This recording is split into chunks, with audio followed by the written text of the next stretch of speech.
Hello friends, welcome to cook with Padma channel. இன்றைக்கி நம்ம சேனலில் ராகி மாவு வச்சு விதவிதமான டிஃபன் ஐட்டம்ஸ் தான் பண்ண போகிறோம். எல்லாமே ரொம்ப ஹெல்த்தியான டிஃபன்.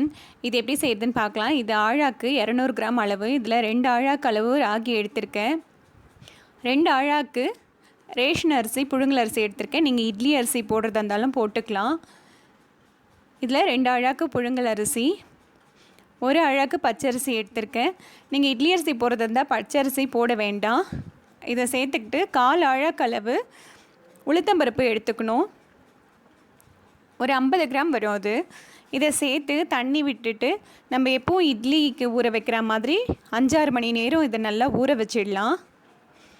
ஊற வச்சுட்டு நல்லா கழுவி எடுத்துக்கணும்.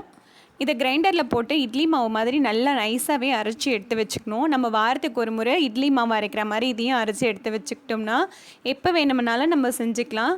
பாருங்கள், இந்த மாதிரி நைஸாக அரைச்சி எடுத்துக்கணும். இதோட உப்பு சேர்த்து ஓவர் நைட் இதை புளிக்க வச்சு எடுத்து வச்சுக்கணும். மாவு நல்லா புளிச்சிடுச்சு. இப்போ இதில் நம்ம இட்லி தான் ஊற்ற போகிறோம். இட்லி தட்டில் எண்ணெய் தடவி வச்சுருக்கேன். இதில் இட்லி ஊற்றி வேக வச்சுக்கலாம். ரொம்பவும் டேஸ்ட்டான இட்லி கிடைக்கும், ஆரோக்கியமாகவும் இருக்கும். இது மினி இட்லியும் நம்ம இதில் செஞ்சு காமிக்கிறேன் பாருங்கள். மினி இட்லியும் சூப்பராக வரும். இதில்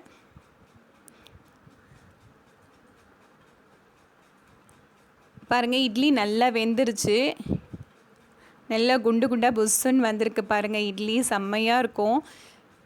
எப்போவுமே அரிசி மாவில் தான் நம்ம இட்லி செய்வோம். இந்த மாதிரி ராகி இட்லி செஞ்சு பாருங்கள், ஹெல்த்தியானது. இதுலேயே நான் ஊத்தாப்பமும் செஞ்சு காமிக்கிறேன். ஆனியன் ஊத்தாப்பம் சின்ன சின்னதாக நம்ம ஊற்றிக்கலாம். எப்போவுமே நம்ம ராகி சாப்பிட்ணுன்னு சொன்னாங்கனாலே கஞ்சி தான் செஞ்சு சாப்பிடுவோம். ஆனால் நம்ம இந்த மாதிரி இட்லி, தோசை, ஆனியன் ஊத்தாப்பம் எல்லாமே விதவிதமாகவும் செஞ்சு சாப்பிட்லாம். ரொம்ப ஹெல்த்தியாகவும் இருக்கும். பாருங்கள், நல்லா வெந்துருச்சு. இதை அப்படியே திருப்பி போட்டுக்கலாம். நம்ம சாதாரண மாவில் செய்கிறத விட இது ரொம்பவும் வித்தியாசமான டேஸ்ட்டோடும் இருக்கும், சூப்பராகவும் இருக்கும். எல்லாருக்குமே ரொம்பவும் பிடிக்கும்.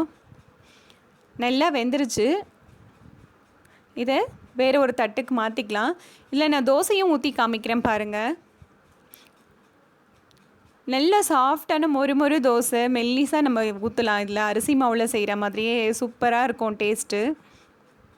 மேலே கொஞ்சம் எண்ணெய் விட்டுடலாம். இது நல்லா வெந்துருச்சு. திருப்பி போட்டுட்டோம்னா தோசை ரெடி. இதுலேயே நான் உங்களுக்கு பனியாரமும் செஞ்சு காமிக்க போகிறேன். மாவு கொஞ்சம் தனியாக எடுத்து வச்சுருக்கேன். ஒரு வாணலியில் எண்ணெய் விட்டு கடுகு, சீரகம், உளுத்தம்பருப்பு 1 ஸ்பூன், கடலைப்பருப்பு 1 ஸ்பூன், காஞ்ச மிளகாய், கறிவேப்பிலை, இது எல்லாத்தையும் சேர்த்து நல்லா வதக்கிடலாம்.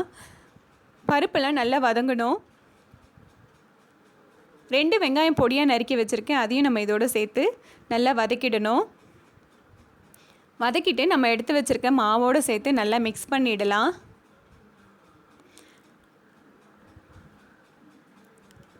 விதவிதமான பணியாரம் செஞ்சுருப்போம். இந்த ராகி பணியாரமும் செஞ்சு பாருங்கள், அவ்வளோ ஹெல்த்தியாகவும் சூப்பராகவும் இருக்கும்.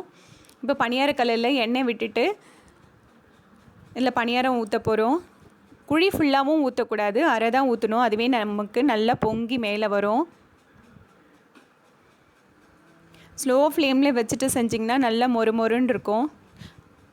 மேலே ஒரு தட்டு போட்டு மூடி ஒரு 5 நிமிஷம் வேக விட்டுடலாம். பாருங்கள், எப்படி நல்லா பஃப்னு உப்பி வந்திருக்கு.